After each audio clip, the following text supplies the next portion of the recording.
Bonjour mon frère, ma sœur, je suis dans la joie de partager avec toi la graine de semence de ce matin, qui est la parole que le Seigneur a pour nous en cette fin de série profonde et merveilleuse qu'il a commencé à nous donner depuis le lundi. Amen. Nous allons lire quelques passages aujourd'hui dans notre graine de semence. Le premier se trouve dans le livre de Zacharie, le chapitre 9, versets 13 à 14.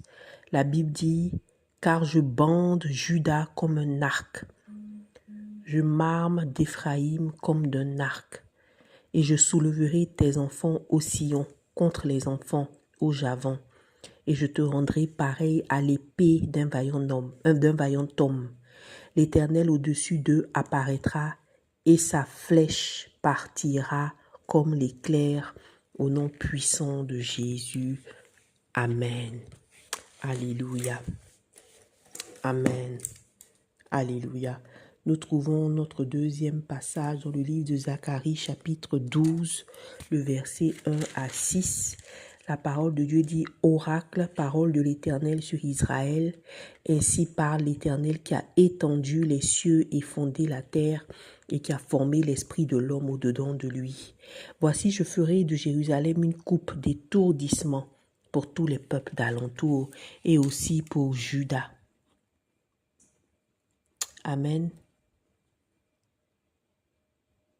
En ce jour-là, je ferai de Jérusalem une pierre pesante pour tous les peuples. Tous ceux qui la soulèveront seront meurtris et toutes les nations de la terre s'assembleront contre elle. En ce jour-là, dit l'Éternel, je frapperai d'étourdissement tous les chevaux et de délire ceux qui les monteront. Mais j'aurai les yeux ouverts sur la maison de Juda, quand je frapperai d'aveuglement tous les chevaux des peuples. Les chefs de Juda diront en leur cœur: les habitants de Jérusalem sont notre force. Par l'Éternel des armées, leur Dieu, en ce jour-là, je ferai des chefs de Juda comme un foyer ardent parmi du bois, comme une torche enflammée parmi des gerbes. Amen. Ils dévoreront à droite et à gauche tous les peuples d'alentour, et Jérusalem restera à sa place à Jérusalem. L'Éternel sauvera d'abord les terres de Juda, au nom puissant de Jésus. Amen. Alléluia. Et nous trouvons notre autre passage dans le livre de Ésaïe, chapitre 49, versets 2 à 3. La parole de Dieu dit: il a rendu ma bouche semblable à un glaive. On va commencer par le verset 1. Écoutez-moi, peuple lointain, soyez attentifs. L'Éternel m'a appelé dès ma naissance. Il m'a nommé dès ma sortie des entrailles maternelles. Il a rendu ma bouche semblable à un glaive tranchant. Il m'a couvert de l'ombre de sa main et il a fait de moi une flèche aiguë. Il m'a caché dans son carquois et il m'a dit: tu es mon serviteur Israël en qui je me glorifierai. Amen. Alléluia. Au nom puissant de Jésus, amen. Nous bénissons le Seigneur aujourd'hui pour sa fidélité. Aujourd'hui, le Seigneur nous parle de la dernière graine de cette série et il nous parle de qui nous sommes. Alléluia. Nous avons vu tout au long de cette semaine comment est-ce que le diable se déchaîne contre les enfants de Dieu. Nous avons vu également que les enfants de Dieu, les élus de Dieu ont la victoire, une victoire écrite depuis longtemps par le Seigneur et concrétisée par le sang de Jésus, et une victoire manifeste dans tout ce que nous faisons. Donc c'est un combat dans lequel nous avons la victoire. Amen. Le combat est biaisé en notre faveur. Nous avons vu les tactiques du diable. Nous avons vu comment il attaque les élus. Et nous avons vu comment est-ce que le Seigneur, lorsque le moment arrive, il restitue, il restaure et il rétribue. Au nom de Jésus, nous donnons ce que nous avions à l'initial. Nous donnons encore plus. Alléluia. Le surplus, le double, la graisse. Alléluia. Et rétribuons nos ennemis. Amen. Vous vous souvenez de comment la parole de Dieu dit dans le livre de Psaume que celui qui sème avec larmes moissonnera avec allégresse.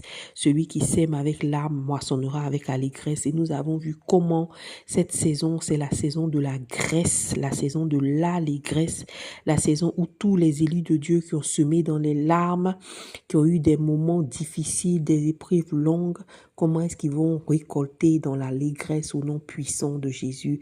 Et cette promesse-là, le Seigneur nous a dit de la recevoir. Aujourd'hui, le Seigneur, en fait, répond à la question du pourquoi. Pourquoi est-ce que des fois, il a laissé des épreuves très fortes arriver à ses enfants?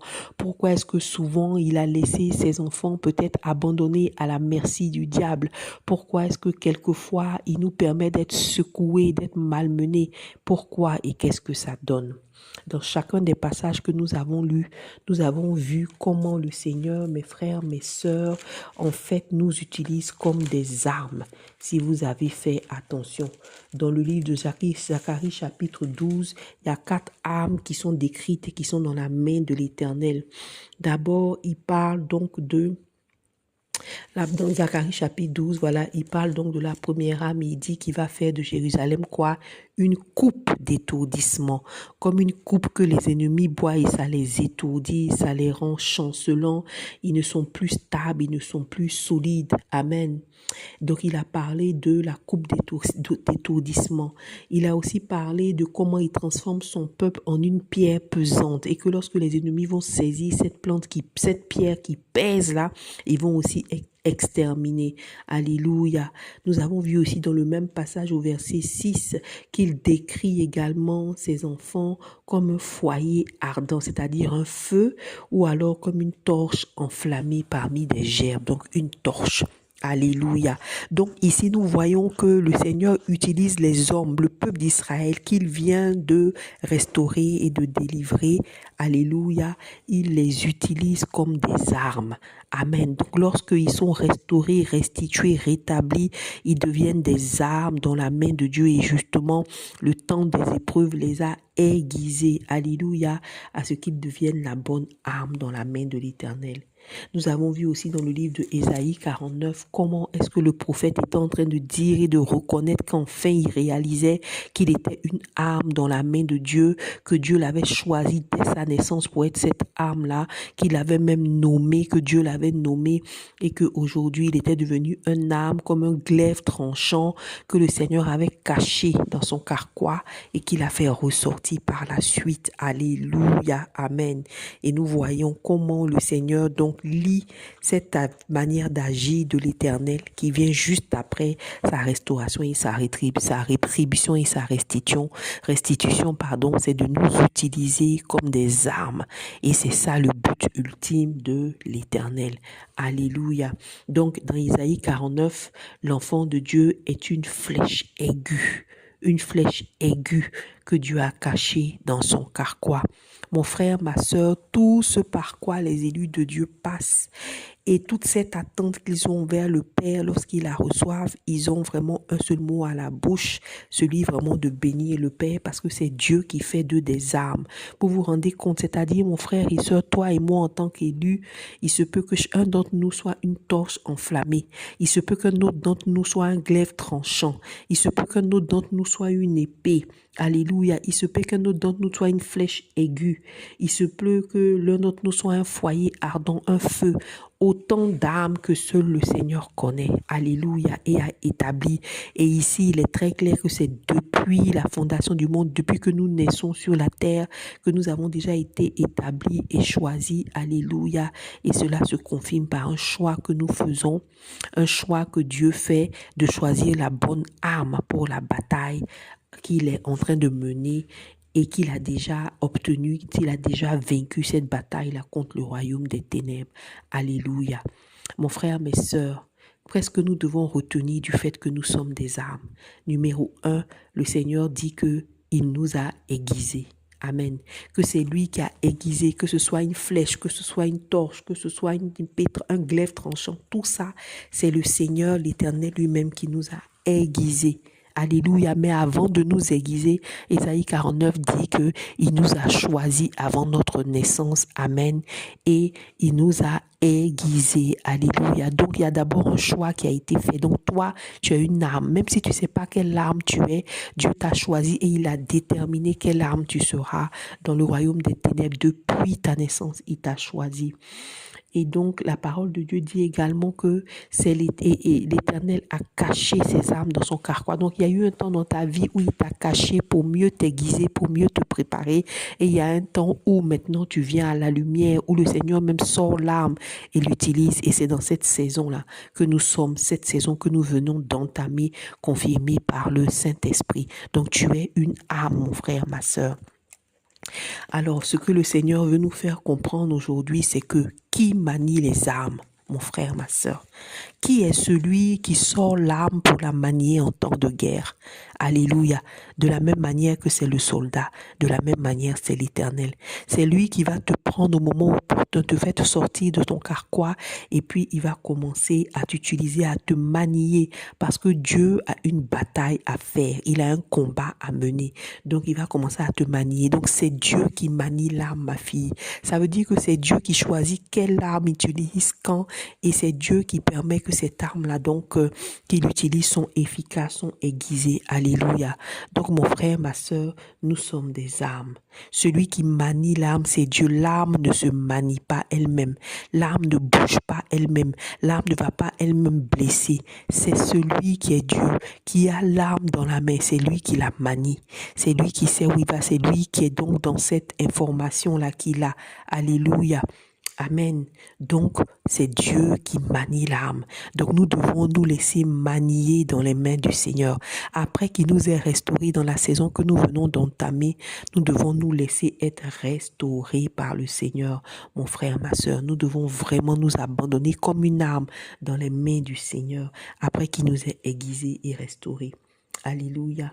Mon frère, ma sœur, qui est celui qui va choisir l'âme qu'il faut au bon moment? C'est encore l'Éternel des armées. C'est lui qui choisit l'âme à toute situation. C'est lui qui va dire, je choisis tel fils ou telle fille pour pouvoir prendre telle position afin que je puisse utiliser son arme au nom puissant de Jésus. Donc, c'est l'Éternel qui choisit de nous utiliser.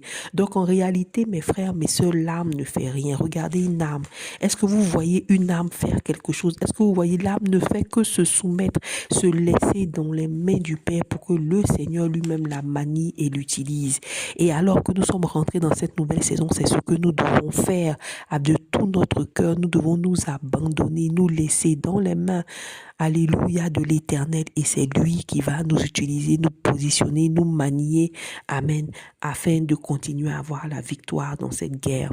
Amen. Je veux conclure donc avec ce passage de Ésaïe chapitre 10, le verset 15, où le Seigneur parle d'une arme et il dit: la hache se glorifie-t-elle envers celui qui s'en sert? Ou la scie est-elle arrogante envers celui qui la manie? Comme si la verge faisait mouvoir celui qui la lève, et comme si le bâton soulevait celui qui n'est pas du bois. Alléluia. Ici, le Seigneur est en train de dire quoi? Il nous rappelle que nous sommes des âmes, mes frères, mes sœurs, mais c'est pas nous qui avons décidé quelle âme nous sommes. C'est pas nous qui nous sommes choisis, mais c'est bien l'Éternel qui vraiment est celui qui nous a choisis, celui qui nous positionne, nous utilise pour la bataille qu'il veut. Mais ce passage-là dit quoi? Ce passage parle d'humilité de l'âme. Il dit que la hache ne peut pas se glorifier devant celui qui la sert, ou bien la scie ne peut pas être arrogante envers celui qui l'attrape. Donc l'humilité doit faire partie de notre passage dans cette saison où le Seigneur va nous donner de la grâce, de l'allégresse et nous guérir. C'est un moment où nous ne devons pas être dans l'arrogance et dans l'orgueil, mais nous devons être humbles afin que tout ce que nous avons reçu du Seigneur, nous puissions le conserver au nom de Jésus et être effectivement à la place où il veut que nous soyons au nom de Jésus. Comme ça, le jour où il aura besoin de nous en tant qu'arme, il pourra nous prendre. Alléluia. Donc, l'humilité est très importante, de s'abandonner entre les mains du Père et laisser le Père manier l'arme comme il veut, de la manière dont il veut. C'est l'Éternel qui doit manier cette arme-là. le verset continue pour dire que est-ce que la verge fait mouvoir celui qui la lève? Pour dire que celui qui a la verge en main, là, c'est lui qui la lève. Donc, c'est l'Éternel qui utilise le glaive. Donc, toute autre chose qui vient et en fait qui n'est pas utilisé par le Père, il y a quelque chose qui ne va pas. Donc Dieu est en train de dire ici que ce n'est pas la verge qui fait mouvoir la main de Dieu, mais c'est Dieu qui fait mouvoir la verge. Donc on ne peut pas imposer à l'Éternel la direction dans laquelle on veut aller. On ne veut pas imposer à l'Éternel où est-ce qu'on veut faire le ministère. C'est lui qui choisit, c'est lui qui choisit l'arme. Alléluia. Et on ne peut jamais faire mouvoir la main de Dieu de la même manière que même si une main tient une verge, ce n'est pas cette main-là qui va faire mouvoir Dieu. Alléluia. L'Éternel lui-même, il va utiliser son plan pour pouvoir nous utiliser également dans le nom de Jésus. Et il finit par dire comme si le bâton soulevait celui qui n'est pas du bois. Donc on ne peut pas manipuler Dieu, on ne peut pas le faire faire ce qu'on veut. Alléluia. Il faut être abandonné complètement à l'Éternel, alléluia, afin qu'il puisse nous utiliser comme les arbres que nous sommes au nom puissant de Jésus. Amen.